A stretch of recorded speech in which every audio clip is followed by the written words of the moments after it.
C'est parti. Alors, bonjour, bienvenue à tous, tout le monde. Bienvenue à ce culte conjoint de l'Assemblée Vie Nouvelle de Beauce, Bellechasse et de l'Église Centre-Vie Abondante de Montmagny. Très bonne nouvelle ce matin, comme je l'ai dit tantôt, juste avant les louanges, à partir de dimanche prochain, dimanche le 14 mars prochain, nous reprenons nos cultes en présentiel, chacun dans nos églises respectives. Évidemment, les mêmes consignes de sécurité demeurent comme celles que nous avions avant la fermeture des lieux de culte. Alors, à partir de demain, le 8 mars, les lieux de culte dans les zones oranges et jaunes, peuvent à nouveau tenir des rencontres avec un maximum d'assistance de 100 personnes. Toutefois, à votre arrivée à l'église, vous devrez fournir votre adresse de résidence, votre numéro de téléphone, votre adresse courriel pour ceux qui en ont une, et vous devrez aussi signer le formulaire d'assistance. Alors, sans votre adresse de résidence, sans votre numéro de téléphone et sans signature du formulaire d'assistance, nous serons désolés de devoir vous retourner. Vous ne pourrez pas entrer pour assister au culte en présentiel. Maintenant, pour les participants de l'Église Centre-Vie Abondante à Montmagny, notez bien que nos cultes du dimanche, non pas à partir de dimanche prochain, mais à partir du dimanche suivant, parce que dimanche prochain, nous aurons le changement d'heure qui se fait comme à chaque printemps régulièrement et normalement. Alors, pour les participants de l'Église Centre-Vie Abondante à Montmagny, notez bien que nos cultes du dimanche débuteront à partir de 9h30, non pas dimanche prochain, mais le dimanche suivant. Et nous revenons donc à nos heures habituelles de culte du dimanche. Pour les participants de l'Assemblée Vie Nouvelle à Saint-Malachie, le début des cultes à l'Église se poursuivront. Les débuts, des cultes, le culte, débuteront comme à l'habitude, comme auparavant, à 10h30. Mais n'oubliez pas que dimanche prochain, c'est le changement d'heure qui se fait normalement. On a bien un culte ici la semaine prochaine en présentiel pour les participants de l'Église Centre-Vie Abondante, mais nous allons commencer à l'heure normale, c'est l'heure normale qu'on revient, pas l'heure avancée, à l'heure normale à 10h30 dimanche prochain. Et les dimanches par la suite, nous revenons à notre heure normale de culte, à l'heure normale qui va être à 9h30. Est-ce que c'est clair? C'est à cause du changement d'heure, ça peut créer des confusions. Aussi, concernant la diffusion des cultes en ligne, nous continuerons aussi toutefois à diffuser nos cultes en ligne sur nos différentes plateformes respectives de diffusion sur Internet. Si les heures de réunion ne vous conviennent pas, nous continuons tout de même à diffuser les enregistrements des rencontres sur Facebook, sur YouTube et sur le site Internet de chacune des églises respectives où vous pourrez suivre votre église au moment qui vous convient et à l'heure qui vous convient. Concernant vos dîmes et vos offrandes, vous aurez le choix de donner en ligne comme vous le faites maintenant ou directement à l'église au moment des rencontres comme telles quand nous serons en présentiel à partir de dimanche prochain. Si vous voulez plus d'informations pour donner en ligne, vous pouvez communiquer avec le bureau de l'église ici à Montmagny ou avec les responsables de l'église que vous fréquentez pour l'église de Saint-Malachie particulièrement. Maintenant, écoutez bien, la prochaine rencontre sur la guérison divine et la délivrance avec Pasteur Corneille se poursuit sur Zoom pour ce jeudi 11 mars prochain, tel que ça a été annoncé vendredi dernier lors de la dernière rencontre. Alors, pour cette semaine, jeudi le 11 mars, la rencontre sur Zoom avec Pasteur Corneille aura lieu comme à l'habitude sur Zoom à partir de 19h30. Et si vous voulez recevoir le lien pour vous connecter à cette rencontre sur Zoom de jeudi prochain, le 11 mars, faites-nous parvenir votre adresse courriel, soit en communiquant avec Karine pour l'église de Saint-Malachie ou avec le bureau de l'église si vous êtes de l'église de Montmagny.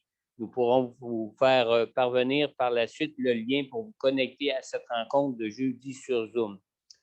Et par la suite à cette rencontre de jeudi, on vous annoncera jeudi et dimanche prochain qu'est-ce qui va advenir concernant la diffusion de ces rencontres-là et si nous ferons par la suite une rencontre en présentiel en ce qui concerne la guérison divine et la délivrance avec Pasteur Corneille. Alors ça met fin pour les annonces. J'aurais juste une chose à rajouter ce matin.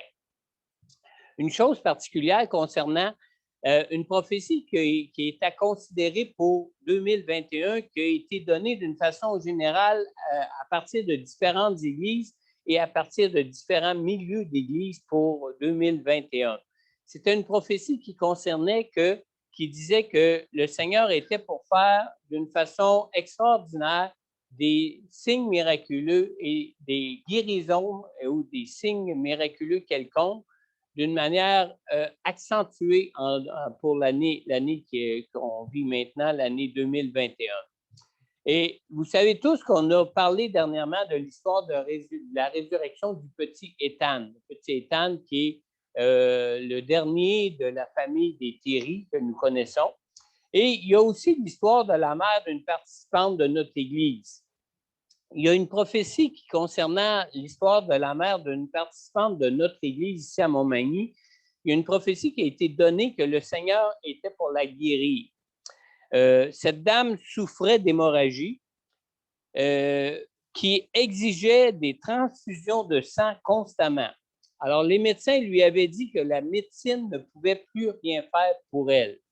Et conformément à la prophétie qui avait été donnée à son sujet, elle a été miraculeusement guérie. Ça, c'est l'automne dernier, l'automne qu'on vient de passer. Maintenant, par la suite, cette dame a fait un AVC et sa condition physique a dégénéré à nouveau au point que les médecins l'ont envoyée dans une maison pour malades en fin de vie pour des soins palliatifs. Alors, encore une fois, on lui a mentionné que ce n'était qu'une question de temps et que la médecine ne pouvait plus rien faire pour elle. Maintenant, bonne nouvelle, à partir du moment où elle est entrée, où elle est arrivée dans la maison de fin de vie pour recevoir des soins palliatifs, elle a recommencé à prendre du mieux. Pasteur Corneille, qui est avec nous ici ce matin, a même passé 2 fois la visiter à la maison des soins palliatifs par 2 fois pour prier pour elle. Mais dès qu'on l'a retournée, dès qu'elle est rentrée à la maison de fin de vie, elle a recommencé à prendre du mieux, puis d'une façon même très rapidement, elle prenait du mieux. Et bonne nouvelle, elle est maintenant sortie de la maison de fin de vie et on l'a retournée en physiothérapie pour l'aider à récupérer en ce qui concernait les séquelles de son AVC. C'est spécial, vous savez. Moi, je n'avais jamais su ou appris ou connu qu'il y a des gens qui entraient en maison de fin de vie qui pouvaient en ressortir. Et dans son cas, elle en est ressortie et j'ai même rencontré la fille qui participe ici à notre assemblée, dont c'est sa mère, où on s'en est parlé cette semaine, jeudi dernier. Maintenant, pour 2021, il y a une prophétie qui a été donnée et cette prophétie était que le Seigneur ferait des miracles incroyables. Et je crois que ça fait partie et ça confirme que Dieu veut faire des miracles incroyables pour cette année en cours. Si je vous mentionne ces 2 derniers miracles de personnes que plusieurs d'entre nous connaissons personnellement, c'est que je veux vous encourager à être attentif à l'Esprit de Dieu pour cette année. Parce que je crois, et j'ai cette conviction, je crois que même que le Seigneur veut nous utiliser chacun de nous pour manifester ses dons de guérison et ses dons de miracles par notre entremise. Rappelez-vous, le Seigneur nous a dit, juste avant de monter au ciel, le Seigneur nous a dit dans Actes 1:8, vous recevrez une puissance lorsque le Saint-Esprit viendra sur vous et vous serez mes témoins. Alors, non seulement je vous encourage à chercher à être remplis du Saint-Esprit comme ils ont été remplis au jour de la Pentecôte, mais je vous encourage à être attentif au Saint-Esprit, à être sensible au Saint-Esprit, à demander même au Seigneur qu'il vous rende sensible à son Saint-Esprit pour être rempli du Saint-Esprit et être utilisé par lui dans toute la manifestation des dons du Saint-Esprit dans votre vie parce que Dieu veut agir à travers nous et veut donner un témoignage spécial de son amour, de sa grâce et de sa toute-puissance pour sauver, car Dieu sauve encore aujourd'hui. Amen. Alors, je vous laisse là-dessus. Je vais maintenant inviter Pasteur Corneille à venir nous partager le message que Dieu a mis sur son cœur pour nos deux églises ce matin. Et n'oubliez pas, dimanche prochain, on se rencontre dans nos églises respectives en présentiel. N'oubliez pas, à Saint-Malachie, il y a le changement d'heure, mais votre assemblée demeure à 10h30. Et pour ceux de Montmagny, nous allons nous continuer encore ce prochain dimanche à nous rassembler ici en présentiel à 10h30. Mais pour le dimanche suivant, nous allons revenir à nos heures normales de culte à 9h30. Alors, bon dimanche à tous. Que Dieu vous bénisse. Je vais même inviter Pasteur Corneille à nous conduire en prière pour ce temps de la parole qu'il va nous partager ce matin. Merci, Pasteur.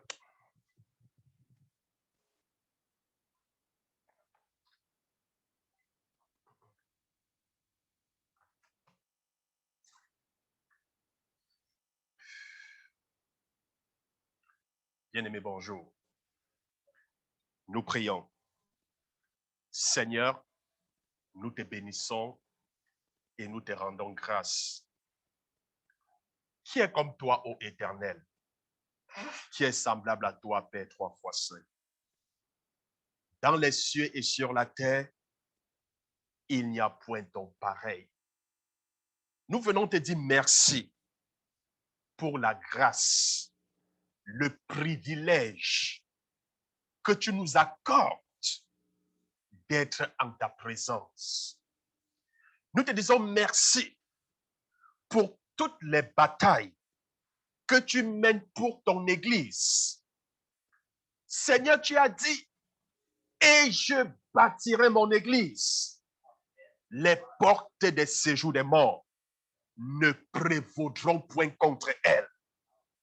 Nous te disons merci, Papa, parce que tu combats pour ton Église. Et aujourd'hui encore, nous avons une bonne nouvelle.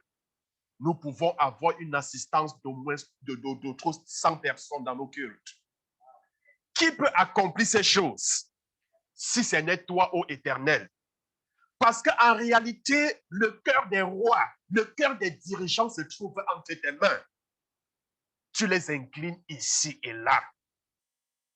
Père, ce matin, nous reconnaissons avoir péché contre toi. Nous te demandons de nous pardonner. Parce qu'en pensée, en parole, par action, d'une manière ou d'une autre, nous avons péché contre toi. Nous te demandons humblement, nous te demandons de tout cœur de nous pardonner, de nous purifier, de nous laver de la tête jusqu'à la plante de nos pieds, afin que nous soyons sans tache, irrépréhensibles et sans reproche à tes yeux. Seigneur, que ferons-nous sans toi? N'as-tu pas dit que sans le Saint-Esprit, nous ne pouvons rien faire? Nous reconnaissons nos limites. Nous reconnaissons, Seigneur, que sans toi, nous ne pouvons rien. C'est pourquoi, en ce moment où nous voulons écouter ta parole, nous avons besoin de ton onction. N'est-il pas dit que l'onction, oui, que nous avons reçue, nous enseignera toutes choses? N'est-il pas dit que le Saint-Esprit est le meilleur enseignant? Oh Seigneur, ouvre notre entendement ce matin.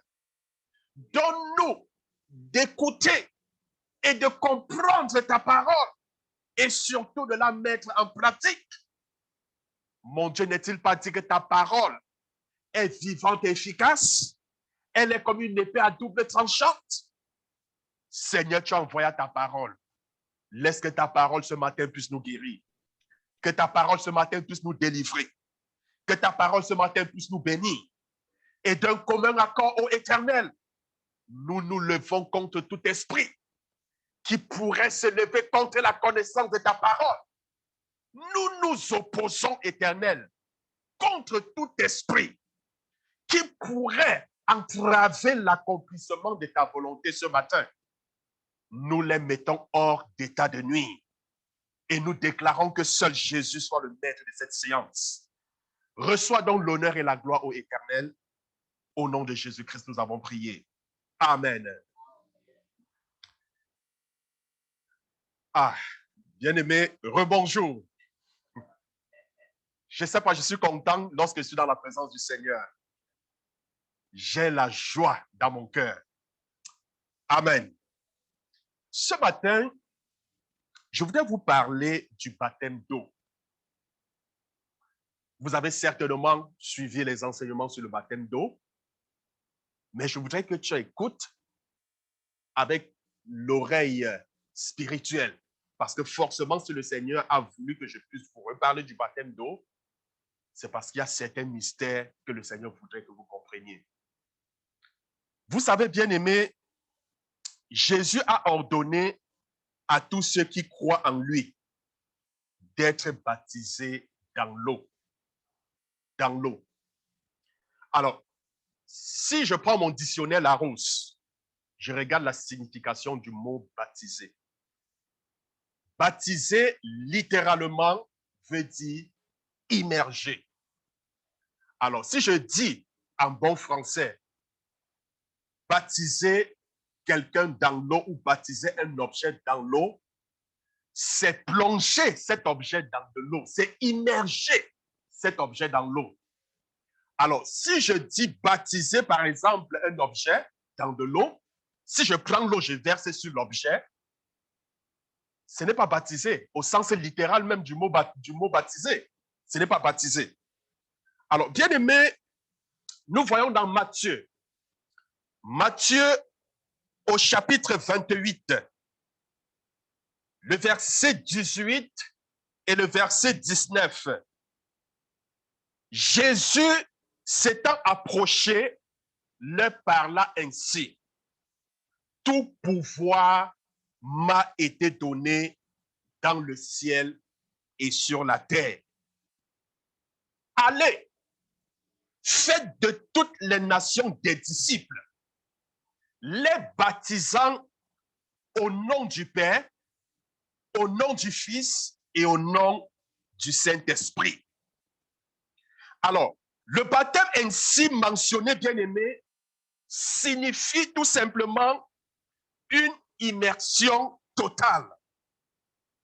Quand une personne se répand de ses péchés et croit que Jésus est mort pour elle, elle doit être immergée entièrement sous l'eau et ensuite remonter à la surface.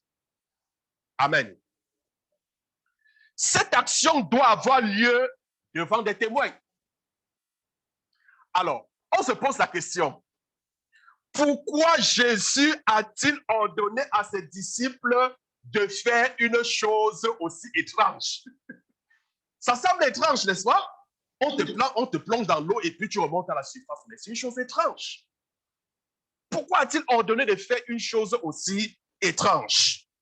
Alors, bien aimé, il est important de comprendre le baptême d'eau. Je dis bien, il est important de comprendre le baptême d'eau. L'acte d'être placé sous l'eau et de remonter est une démonstration de ce qui est arrivé aux croyants chrétiens. Je dis bien, c'est une démonstration de ce qui est arrivé aux croyants. Je voudrais illustrer rapidement 4 étapes de l'œuvre de Christ. Je dis bien les 4 étapes de l'œuvre de Christ. La première étape, il est mort. Nous le savons tous, Jésus est mort. Alors, je suis mort avec lui. Christ est mort, je suis mort avec lui. Romains, chapitre 6, le verset 6 et le verset 7. Sachant que notre vieil homme a été crucifié avec lui afin que le corps du péché fût détruit, pour que nous ne soyons plus esclaves du péché, car celui qui est mort est libre du péché. Christ est mort, je suis mort avec lui. Quand tu viens à Jésus, quand tu crois à Jésus, quand tu confesses Jésus comme ton maître et Seigneur, quand tu acceptes l'œuvre que Jésus a accomplie sur la croix, vous savez, entre guillemets, le salaire du péché, c'est la mort. Ça veut dire quoi? Ça veut dire la seule façon pour l'homme d'être sauvé de son péché, c'est la mort. Il fallait qu'il meure. Mais Jésus a pris notre place. Il est mort pour nous. Alors, ça veut dire, nous mourrons en Jésus. Amen. Quand tu reconnais l'œuvre que Jésus a accomplie, quand tu acceptes le sacrifice de Jésus pour toi, tu crucifies le vieil homme. Le vieil homme, c'est toi qui vivais dans le péché. Le vieil homme, c'est l'ancienne nature, c'est la nature adamique. Et je reviendrai là plus tard, la nature adamique, l'ancienne création qui était détruite. Je reviendrai là plus loin. Jésus a été enseveli. Nous savons quand Jésus est mort, on l'a enseveli. J'ai été enseveli avec lui. Nous avons été ensevelis avec Jésus. Romains, chapitre 6, le verset 3 et le verset 4. Ignorez-vous que nous tous qui avons été baptisés en Jésus-Christ, c'est en sa mort que nous avons été baptisés? C'est en sa mort que nous avons été baptisés. Nous avons donc été ensevelis avec lui par le baptême en sa mort. Ça veut dire que par le baptême, nous déclarons notre mort au travers de la mort de Jésus. Parce que nous avons été ensevelis avec lui par le baptême. Nous savons que Jésus est ressuscité. Amen. Il n'est pas resté dans le tombeau. Alors, je suis ressuscité avec lui et j'ai une nouvelle vie. Amen. Je suis ressuscité et j'ai une nouvelle vie en lui, avec lui. Bien-aimé, dans Romains, chapitre 6, le verset 4 et le verset 5, afin que comme Christ est ressuscité des morts par la gloire du Père, de même aussi, nous marchons en nouveauté de vie. En effet, si nous sommes devenus une même plante avec lui par la conformité à sa mort, nous le serons aussi par la conformité à sa résurrection. Je vais reprendre ça de manière plus détaillée, un peu plus loin. Jésus est monté au ciel. Je suis monté avec lui. Je suis monté avec lui.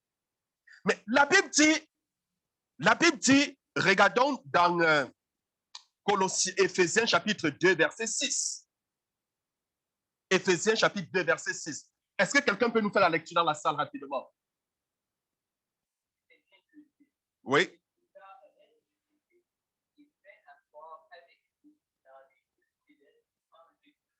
Il nous a ressuscités et nous a fait asseoir ensemble dans les lieux célestes avec lui. Ça veut dire quoi? Ça veut dire que par l'acte du baptême, quand nous sortons de l'eau, nous sortons ressuscités. C'est un acte. Amen. Et Jésus est assis ou dans les lieux célestes. Ça veut dire que nous sommes assis dans les lieux célestes avec Jésus.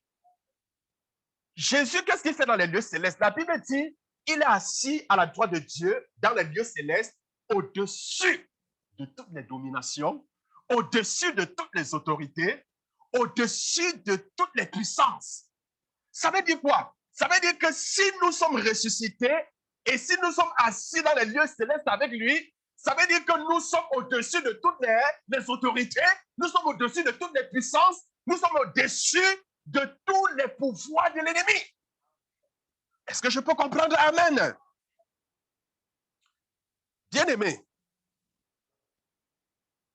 le baptême d'eau, c'est quoi? Le baptême d'eau, c'est votre service funéraire. C'est votre service funéraire. Le service funéraire ne sert pas à tuer un homme. Avez-vous déjà entendu un service funéraire qui consiste à aller tuer quelqu'un? Non. Le service funéraire ne sert pas à tuer un homme. On l'exécute seulement quand l'homme est déjà mort. Quand l'homme est déjà mort. Ainsi, parce que vous êtes mort en Christ, vous enterrez votre vieil homme par les eaux du baptême. Est-ce que je me fais comprendre? Quand on parle du service funéraire, qui est cet homme qui est mort? Quand vous acceptez Christ, Seigneur, je t'accepte comme mon maître et Seigneur. J'accepte l'œuvre que tu as accomplie sur la croix. Tu as pris ta place, j'accepte. Tu crucifies le vieil homme. Le vieil homme meurt. Il est mort. Tu l'as tué. Et maintenant, le service funéraire, le baptême, c'est quoi? C'est le service funéraire du vieil homme qui est mort. On s'en va là, l'enterrer. La vieille nature, la vieille vie, l'ancienne vie. La race adamique, la nature adamique, on s'en va enterrer. Bien-aimé, le baptême n'est pas seulement votre service funéraire, mais c'est aussi votre résurrection pour une nouvelle vie. C'est quoi? Votre résurrection pour une vie nouvelle. Parce que quand on vous enterre, vous ressuscitez. C'est une nouvelle personne qui ressuscite. Ce n'est pas la personne qui était enterrée qui... Non, on l'a enterrée. On l'a enterrée. C'est une nouvelle personne. Quelle est donc cette nouvelle personne? Je vais vous expliquer un peu plus loin. Vous sortez de l'homme bien-aimé pour montrer et déclarer que vous êtes une nouvelle créature en Jésus-Christ. Quand on vous baptise et quand vous sortez, vous montrez et vous déclarez que vous êtes une nouvelle créature en Jésus-Christ. Romains chapitre 6, le verset 8 au verset 11. Romains chapitre 6, le verset 8 au verset 11. Or, si nous sommes morts avec Christ, nous croyons que nous vivrons aussi avec lui, sachant que Christ, ressuscité des morts, ne meurt plus. La mort n'a plus de pouvoir sur lui, car il est mort une fois pour toutes, il est revenu à la vie et c'est pour Dieu qu'il vit. Alors, bien-aimé, dans l'arène spirituelle, il existe deux royaumes. Il existe deux races. Je dis bien deux royaumes et deux races. Je voudrais d'abord parler des deux royaumes. Colossiens, chapitre 1, le verset 13. Colossiens, chapitre 1, verset 13. Lui, c'est-à-dire Jésus, qui nous a délivrés de la puissance des ténèbres et nous a transportés dans le royaume du Fils de son amour. Il y a deux royaumes. Il y a le royaume des ténèbres, il y a le royaume de la lumière. Alors, quand on parle de l'évangélisation, par exemple, évangéliser, c'est quoi? C'est quoi évangéliser? C'est dépeupler les gens dans le royaume des ténèbres afin de peupler le royaume de la lumière. C'est ça l'évangélisation. On sort les gens dans le royaume des ténèbres et on les amène dans le royaume de la lumière. Tous les hommes bien-aimés et les femmes nés dans le monde sont nés dans le royaume des ténèbres. Je dis bien, tout homme, toute femme née dans le monde naît dans le royaume des ténèbres. Alors, ça demande donc un processus pour sortir du royaume des ténèbres afin d'entrer dans le royaume de la lumière. Est-ce que je me fais comprendre? Tout homme, toute femme qui naît dans ce monde naît dans le royaume des ténèbres. Et il faut maintenant quitter de ce royaume. Je vous explique plus loin. Alors, ils sont nés esclaves au dictateur Satan. Ça, c'est clair. Ils sont nés esclaves au dictateur Satan. Ils sont sous l'emprise de Satan. La seule manière de sortir de ce royaume, la seule manière de sortir du royaume des ténèbres, c'est par la mort. Est-ce que vous comprenez? Je dis bien la seule manière de sortir du royaume des ténèbres, c'est quoi? C'est par la mort. Et la seule manière d'entrer dans le royaume de Dieu, c'est par la naissance. La seule manière de sortir dans le royaume des ténèbres, c'est par la mort. Et la seule manière d'entrer dans le royaume de Dieu, c'est par la naissance. Il faut que vous mourrez pour pouvoir naître dans notre royaume. Est-ce que je me fais comprendre? Jésus est devenu bien-aimé à la fois notre mort et notre nouvelle naissance.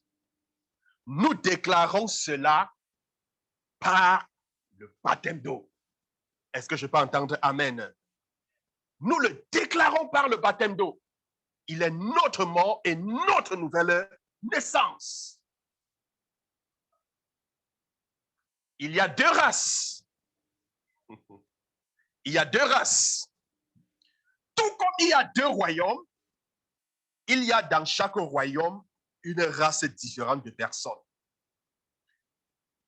Il y a la race adamique qui compose la population du royaume des ténèbres et la nouvelle création qui compose celle du royaume de Dieu. Voilà les deux races que nous avons. La race adamique qui compose le royaume des ténèbres et la nouvelle création qui compose le royaume de Dieu. Alors, voyons le premier Adam. Dans 1 Corinthiens, chapitre 15, le verset 22, la Bible dit, tous meurent en Adam. Tous meurent en qui? En Adam. Nous savons tous que Dieu, lorsqu'il a créé le premier homme, Adam, le premier homme a été fait de la terre. Le premier homme est terrestre parce qu'on a pris la poussière de la terre pour le former. Et Dieu l'a mis dans le jardin d'Éden pour qu'il vive. Le plan de Dieu pour l'homme, c'était qu'il vive éternellement. Alors, une condition, il fallait obéir à la parole de Dieu. Mais à cause de sa désobéissance, tous ont péché. À cause de sa désobéissance, tous meurent. Et nous sommes tous les descendants d'Adam. Nous descendons tous de lui. C'est la raison pour laquelle la Bible dit tous ont péché et sont privés de la gloire de Dieu. Tous ont péché et sont privés à cause d'Adam. Nous avons tous péché à cause d'un homme. Tous nous avons péché. À cause d'un homme, tous nous connaissons la mort. Ça, c'est à cause d'Adam. Bien-aimé, Adam est le père de chacun de nous, de toute la race humaine. Et le péché d'Adam nous a tous séparés de Dieu. Ce péché nous a fait hériter de sa nature rebelle et corrompue. Et nous sommes devenus sujets à la mort. La postérité d'Adam est appelée encore la race adamique. Donc, quand on parle de la race adamique, c'est la postérité d'Adam. Postérité d'Adam. Tous ceux qui viennent dans le monde, tout homme qui naît dans le monde appartient à cette postérité. Nous descendons tous d'Adam. Parlons du dernier Adam. Romains chapitre 5, le verset 6. Romains chapitre 5, le verset 6. Car lorsque nous étions encore sans force, Christ, au temps marqué, est mort pour les impies. Dieu ne pouvait absolument pas changer la race adamique pécheresse. Vous savez, quand le premier Adam a échoué, quand Adam a échoué, Dieu ne pouvait pas changer. Est-ce que vous comprenez? La seule chose pour Dieu, c'était de détruire la race adamique. C'était de tuer le premier homme. Est-ce que vous comprenez? Pour pouvoir créer un second homme. Parce que le premier homme était corrompu. Le premier homme avait péché. Le premier homme s'était dérouté. Alors Dieu ne pouvait plus laisser cette race. Il fallait qu'il détruise cette race. Mais regardez les prophètes qui sont venus. Regardez Abraham, Moïse, Jérémie. Personne n'a pu sauver l'homme. Personne n'a pu trouver la solution. Personne. Est-ce que je me fais comprendre? Parce que, en fait, il fallait détruire, il fallait tuer cette race. Donc, bien aimé, Dieu ne pouvait pas absolument pas changer la race adamique pécheresse. Il devait anéantir et introduire une nouvelle race. Il a fallu qu'il détruise afin d'introduire une nouvelle race, afin de créer une nouvelle race. Jésus était le dernier Adam. Jésus était quoi? Le dernier Adam, le dernier de la race adamique. Il est venu comme le dernier membre de la race adamique et le premier-né d'une race nouvelle. Le dernier né de la race adamique est le premier-né d'une race nouvelle. Est-ce que je me fais comprendre? Le premier Adam, c'était le premier de l'espèce humaine. Est-ce que vous comprenez? Et Jésus vient comme le dernier de cette espèce et le premier d'une nouvelle espèce que Dieu crée. Parce que la première, c'est-à-dire le premier homme a échoué. Est-ce que vous comprenez? Alors, il vient donc comme le nouvel homme que Dieu crée. Parce que le premier a échoué. Et Dieu ne peut pas fonctionner avec le premier parce que ça n'a pas marché. Est-ce que je me fais comprendre?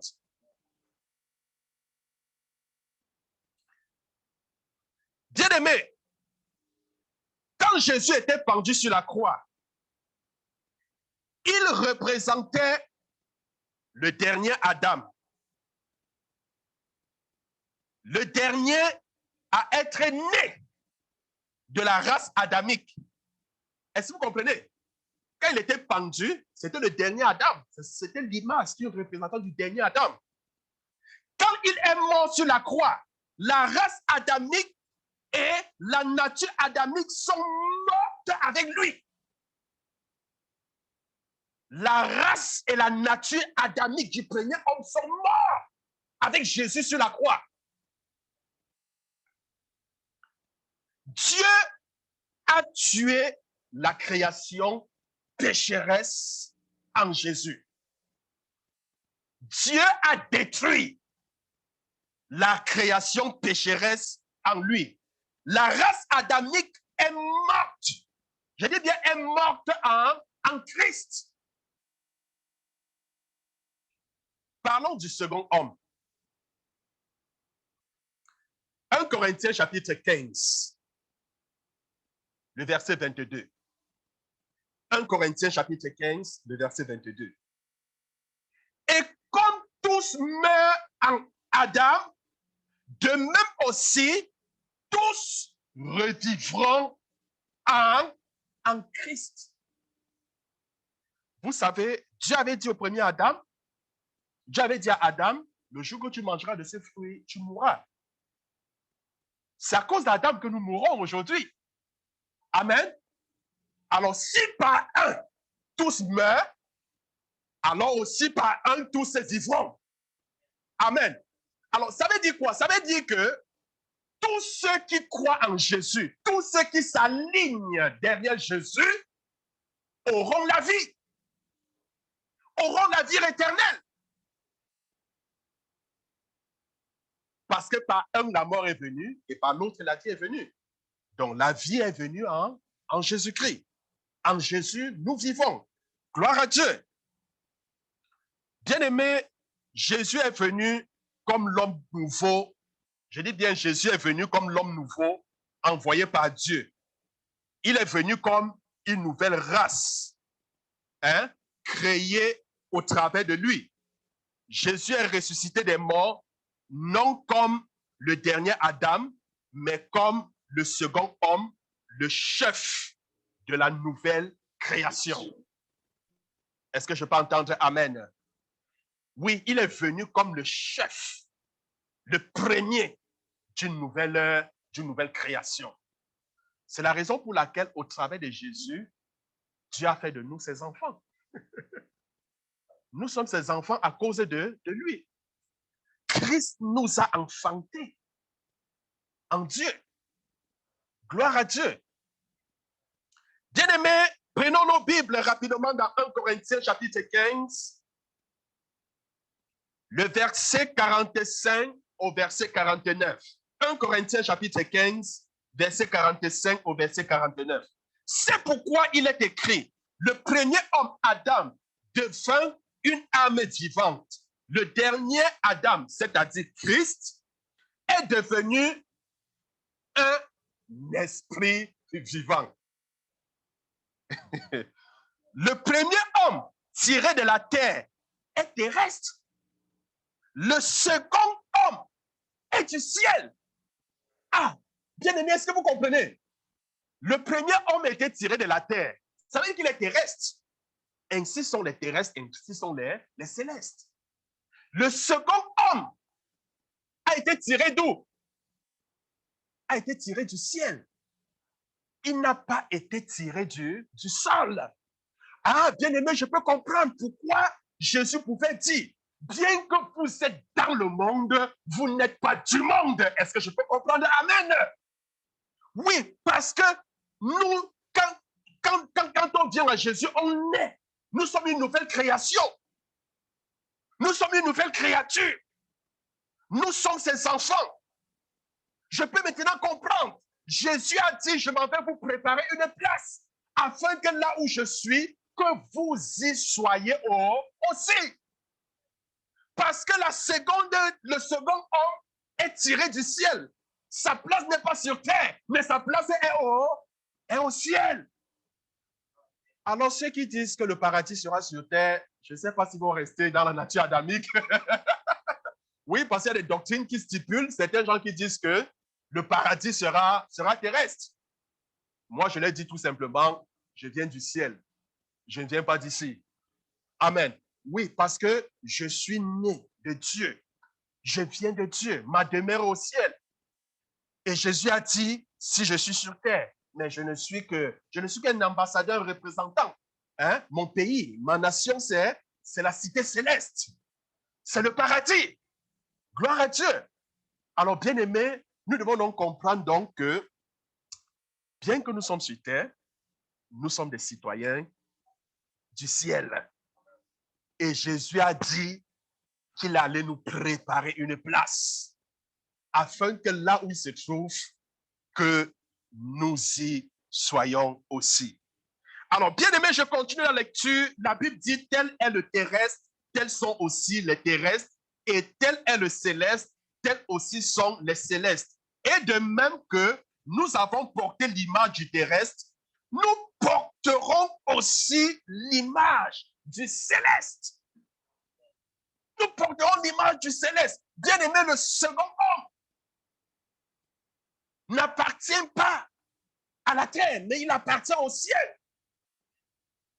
Et nous appartenons à la nouvelle création. Nous appartenons à la nouvelle création. Ça veut dire, nous ne venons pas d'ici, mais nous venons d'en haut. Est-ce que tu peux dire, je viens d'en haut? Gloire à Dieu. Parlons rapidement de la nouvelle création.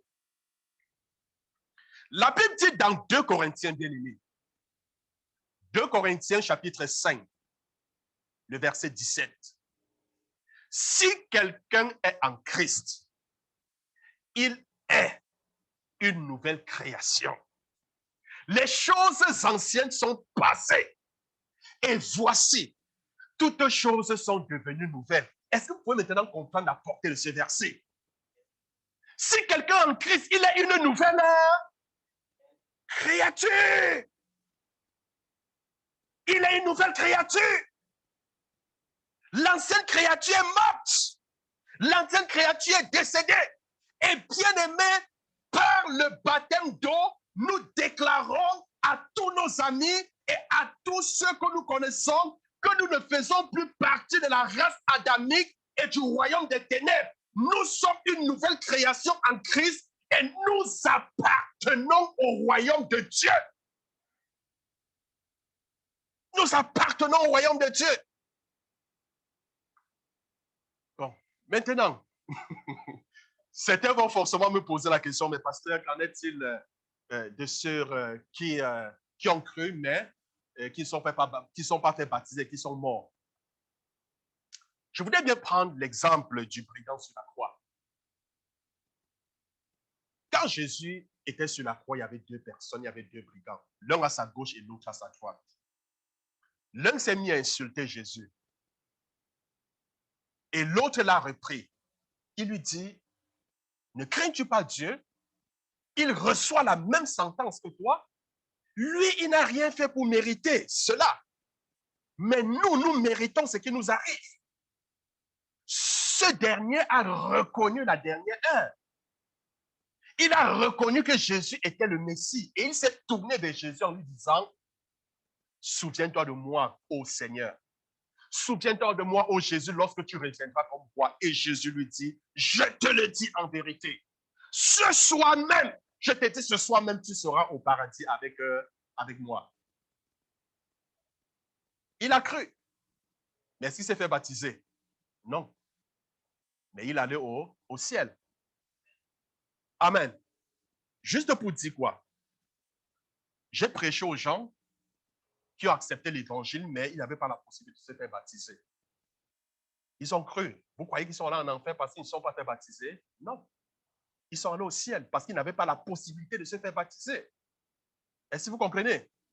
Mais si tu as la possibilité de te faire baptiser et tu refuses de te faire baptiser, c'est en ce moment que ça devient problématique.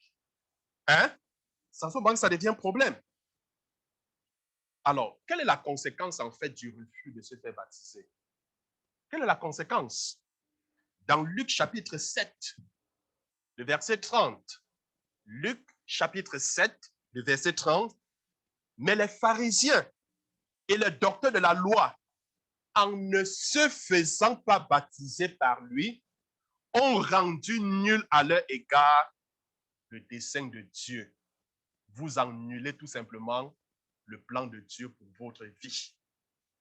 Vous annulez. Vous annulez. Parce que vous avez cru et vous avez eu la possibilité de vous faire baptiser. Vous avez volontairement refusé. C'est différent de cette personne qui croit et qui n'a pas la possibilité de se faire baptiser. Est-ce que vous comprenez? C'est deux cas bien différents. Alors, si tu écoutes et tu ne t'es pas encore fait baptiser, que tu as la possibilité de te faire baptiser, fais-toi donc baptiser. Maintenant, la question suivante. Qui peut être baptisé? Qui peut être baptisé? Dans Actes chapitre 2, le verset 41. Actes chapitre 2, verset 41. Ceux qui acceptaient sa parole se furent baptisés. Et en ce jour-là, le nombre des disciples augmenta d'environ 3000 âmes. C'est ceux qui acceptent de bien aimer la parole du Christ qui se font baptiser. Et nous avons vu au début, il a dit, allez et prêchez la bonne nouvelle à toute la création. Celui qui croira, c'est accepter la parole du Christ. Et qui sera baptisé sera sauvé. Celui qui croira et qui sera sauvé, et qui sera baptisé sera sauvé, mais celui qui ne croira pas sera condamné. Ça veut dire que pour être sauvé, il y a deux conditions. Tu dois croire, tu dois accepter le Christ. Et ensuite, tu dois te faire baptiser. Est-ce que vous comprenez? Tu dois te faire baptiser. Bon, maintenant, si je vous pose la question, est-ce qu'on peut baptiser un enfant? un nouveau-né. C'est pas possible. Est-ce qu'il a cru? Est-ce qu'il a accepté? Parce qu'on baptise ceux qui acceptent la parole. Un enfant nouveau, il n'est pas conscient. Mais laissez-le grandir. Lorsqu'il va grandir, il prendra conscience, il va s'engager lui-même dans les eaux du baptême. La foi, bien-aimée, est personnelle. Est-ce que vous comprenez? La foi est comment? C'est personnel. Tu ne peux pas t'engager pour ton enfant. Tu ne peux pas t'engager pour quelqu'un d'autre. Tu ne peux pas décider de baptiser quelqu'un d'autre. Non. Sans que la personne ne consente. Non. Laisse la personne décider d'elle-même. Alors, si tu t'es fait baptiser, par exemple, lorsque tu étais petit, est-ce que tu peux te faire rebaptiser? Oui. Parce que le baptême que tu as eu n'était pas le baptême biblique. Combien de baptêmes existait-il? On dit qu'il y a 2 baptêmes, c'est ça? C'est ce qu'on dit dans le monde. Dans nos religions, qu'il y a 2 baptêmes. Le baptême par immersion et le baptême par aspersion. Aspersion, prend l'eau, verse sur ta tête. Mais qu'est-ce que la Bible nous dit? Éphésiens chapitre 4, le verset 5. Éphésiens chapitre 4, verset 5. Il y a un seul Seigneur, une seule foi et un seul baptême. Il n'y a pas 2 baptêmes.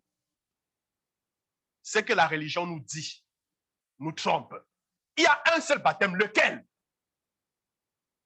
Jean chapitre 14, verset 6. Je suis le chemin, je suis la vérité, je suis la vie. Nul ne part au Père que par moi. Jésus est le chemin qui mène au Père.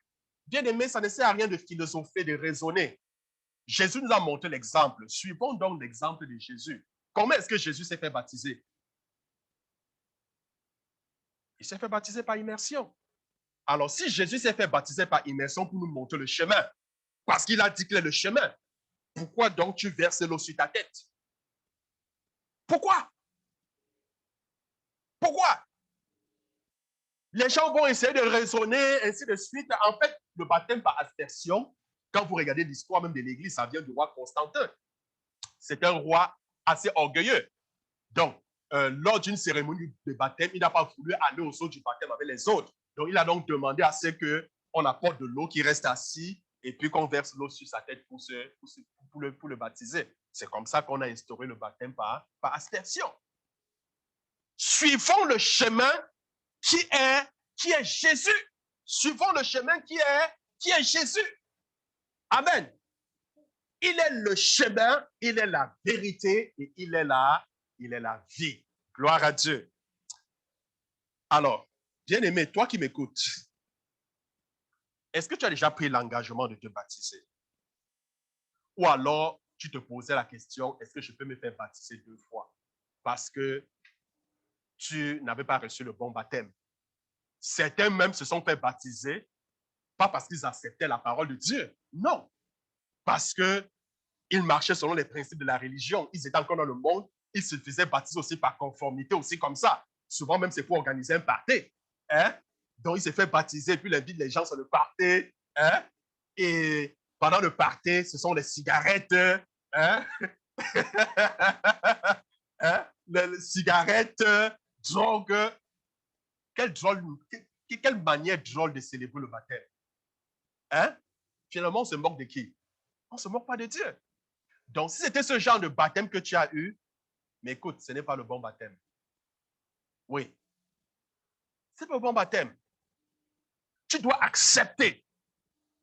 Tu dois accepter la parole. Alors, le baptême, je voudrais vous rappeler, le baptême, avant de finir, avant de chuter, le baptême n'est pas pour la purification des souillures du corps. Tu ne te baptises pas pour que Dieu pardonne tes péchés. D'accord? Je vous ai expliqué la signification du baptême. Tu ne te baptises pas pour que Dieu te pardonne tes péchés. Non. Si tu te baptisais pour la purification des souillures du corps, c'est que tu dois te baptiser tous les jours. Oui. Alors, si tu crois, tu acceptes la parole du Seigneur et tu abandonnes la foi, peut-être pendant 5 ans, 10 ans. Si après 10 ans, tu reviens au Seigneur, tu n'as plus besoin de te faire baptiser. Est-ce que vous comprenez? Tu t'es déjà baptisé. Et le baptême, en plus, c'est un engagement, c'est l'engagement d'une bonne conscience envers Dieu. Gloire à Dieu. Alors, bien-aimé, ce matin, toi qui m'écoutes, qui n'as pas pris cette décision, et puis toi qui m'écoutes, peut-être tu vas m'écouter un autre jour parce que ce culte sera diffusé. Si tu veux prendre cet engagement, que ce soit au niveau de l'église de Saint-Malachie ou alors c'est l'église de l'Apocatière, de Montmagny. Oh Seigneur, je suis à l'Apocatière. Amen. Alors, veuillez vous rapprocher, que ce soit ici du côté du pasteur Labelle ou alors de mon côté. Rapprochez-vous et puis nous allons organiser une séance de baptême. Alors, si tu es déterminé à te faire baptiser, alors je voudrais que tu prennes cet engagement. Déclare tout simplement, dis tout simplement merci au Seigneur. Seigneur, je te dis merci. Parce que cette étude m'a éclairé. Cette étude m'a aidé à reconnaître que mon ancienne vie, avec ses péchés et son jugement inévitable, a été mis à mort par la mort de Jésus. J'ai maintenant une nouvelle vie à vivre à cause de la résurrection de Jésus. C'est la représentation du baptême d'eau. Et je m'engage, oh Dieu, à être baptisé dans l'eau et à partager cette vérité avec d'autres personnes. Si tu as pris cet engagement de tout ton cœur, j'aimerais que tu dises Amen. Et je vous invite donc à contacter soit l'église de Montmagny, soit l'église de Saint-Malachie, si vous vous engagez dans les eaux du baptême. Sur ce, bien-aimés, que le Seigneur vous bénisse. Je vous souhaite une excellente semaine. Shalom, shalom, shalom.